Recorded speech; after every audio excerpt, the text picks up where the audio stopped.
Peygamberimiz aleyhissalatu vesselam mübarek iki barmağını orta barmak bilen süyen barmağını ummatına gaşin, cemaatine gaşin şey diptir. Bu'iftu ana ve sa'atu kahatayni. Hudaý meni peygamber edip iyi verdi.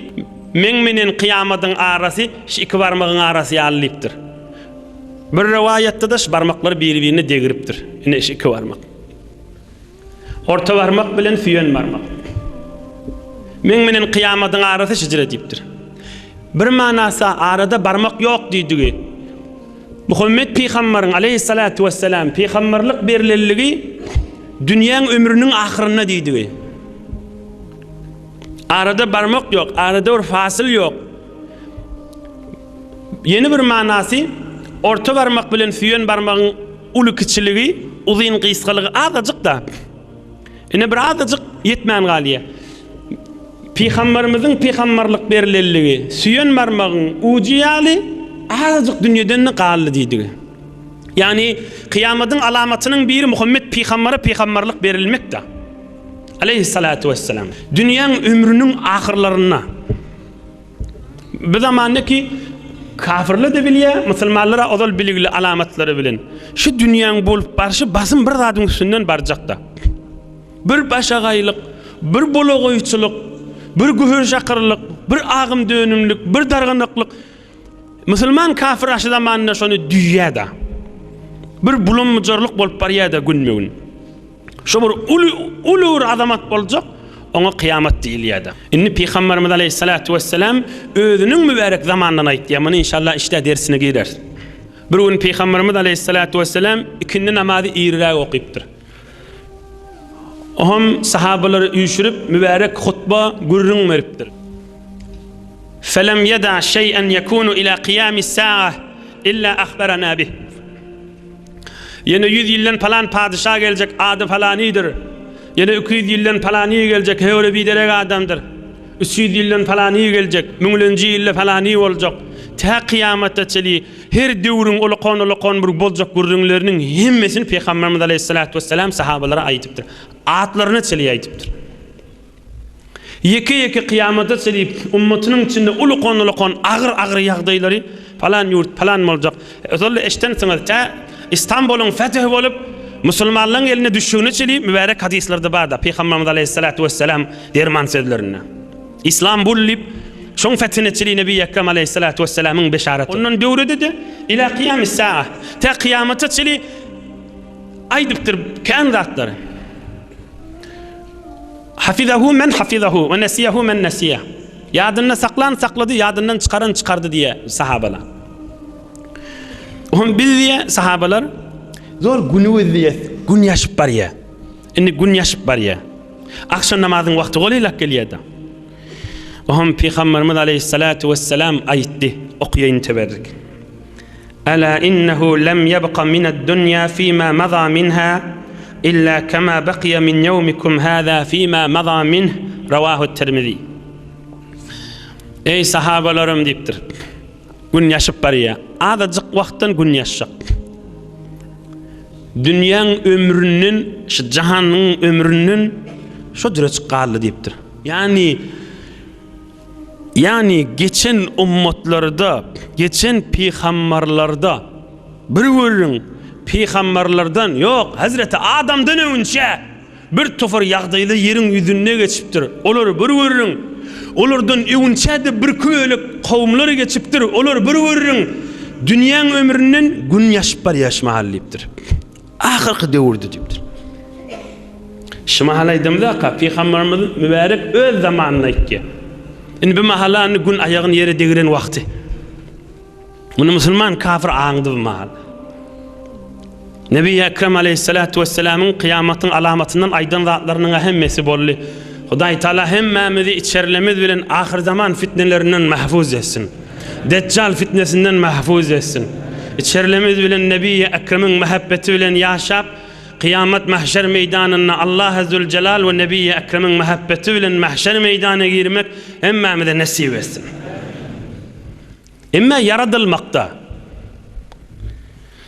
İr yaradılan yer göğünden önce arş, kursi, kalam, Levh-i Mahfuz Nebi Ekrem Aleyhissalatu vesselam'ın nuri ve su, ab, su. Böyle kutsiyatlar böyle ir yaradıldı. Ve kana arşuhu alel ma. Su diyenimiz bir deryalan suda ha. Bundan şayet milyard beraber kan olsun. Arşın özün suun üstüne koyuptur Allah Azze Celal. Bir tufar ulamalar aydiya. Yerwen yaradılmağından 2000 yıl önce Allah Azze Celal suun üstüne 4 paye bilen Kabe'ni yarattı deyip. 4 payalı, 4 sütunlu Kabe'ni suun üstüne koydu.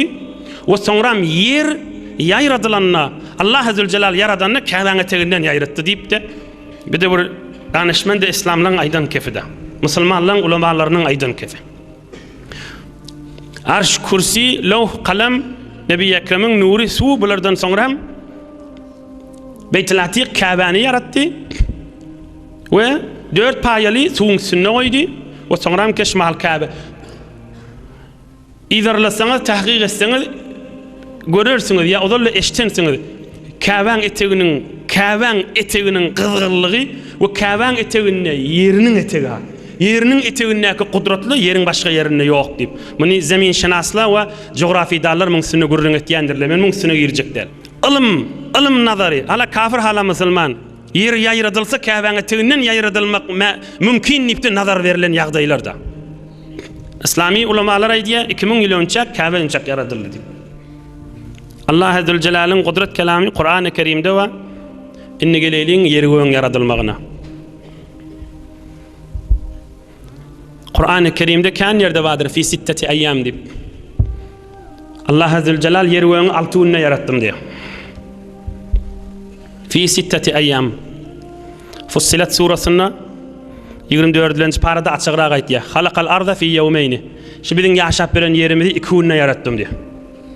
وقدر فيها وبارك فيها وقدر فيها أقواتها في 4 أيام. Allah Azze Celal diyor 2 günde yeri yarattım ve 2 günde de bereketin verdim. Dağları, yapları, deryalarını, otlarını, ağaçlarını o da 2 günde yarattım diyor. 4 أيام سواء للسائلين. Sonra yerlere cevabı dağı deyiptir Huday Teala. Yeri kamil 4 günde yarattım diyor. Metni Kur'an-ı Kerim Allah Azze Celal'in kudret kelamıdır. Yeri 2 günde yarattım diye. وقدر فيها وبارك فيها وقدر فيها أقواتها في 4 أيام. Ohum yerin dağlarını, yaplarını suyucu edip, deryalar akmansan onu şor edip, anqimaryalı, porsimaryalı ve yerin aralarına akyan sular suyucu edip, ve akarsu suyucu olsa porsimeye, anqimiye, islenmeye. Ve Allah Azze Celal'in ve beyleki zemin şinasları iki müngler çazadi, belki milyonlar çazadi yer tanıyanlar biz bilemiz akdi vay diyorlar. İnnin hadir bu kadar yerler keşfedilip bu ürünler juda öz başına ürün. Onun köpler diye Allah Azze Celal yeri yekşemme ve döşemme yarattı deyip. Yekşemme ve döşemme. Seşemme bilen çarşemme de dağlarını, deryalarını, düzlerini ve bağlarını yarattı. Allah Azze Celal diyor asmanını 2 günde yarattım deyip.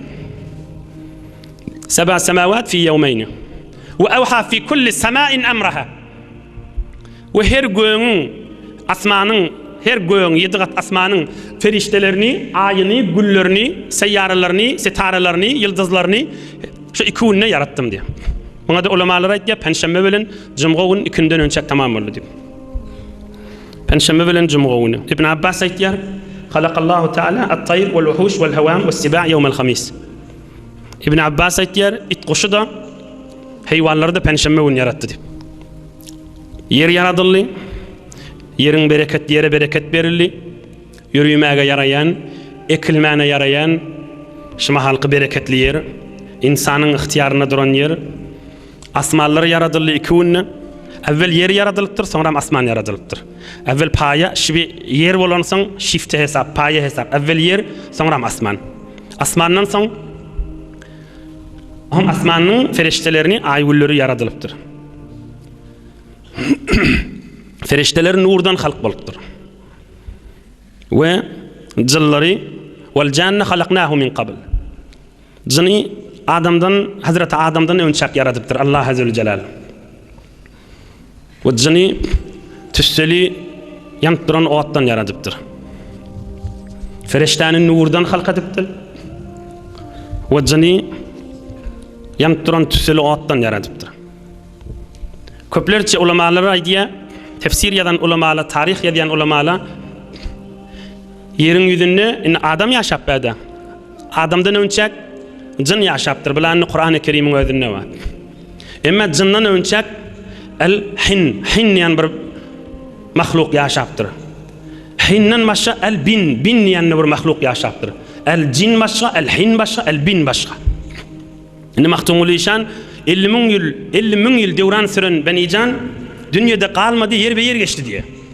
Egeş Mahtumulişanyň aýdýany çyn hakygatda şo jere bolsa 50 000 ýyl bolsa Hazreti Adamdan önçek 50 000 ýyl fakat jyn geçipdir ýeriň ýüzünde. Hazreti Adamdan bärik 7 000 ýyl. Emma Hazreti Adamdan önçek 50 000 ýyl fakat jyn geçipdir ýeriň ýüzünde. Indi Mahtumulişanyň aýdýany kamil sihatda bolsa, ya aňyrakdyr ya bärrakdyr da. 50 000 ýyl döwran süren benijan 50 000 ýyl döwran süren benijan dünýede galmady, yer be yer geçdi diýe. Ol döwran süren jyn mölekler 1000 ýyl ya kärrak ya azaňrak döwran süren hemme taht geçdiler. Ey cemaat 50 000 ýyl kan zata. Ýöne 1000 ýyl bolasyn ha. Indi biz jynyň görüriňi jyndan önçek hinne geçipdir. Bin ýanny bir mahluklar geçipdir da. Be her hal Qysgaja aýdyn musulman kafirler hemme kiş muttafiq kiş adamdan önçek ýerde mahluk geň zatla kenmişdik da.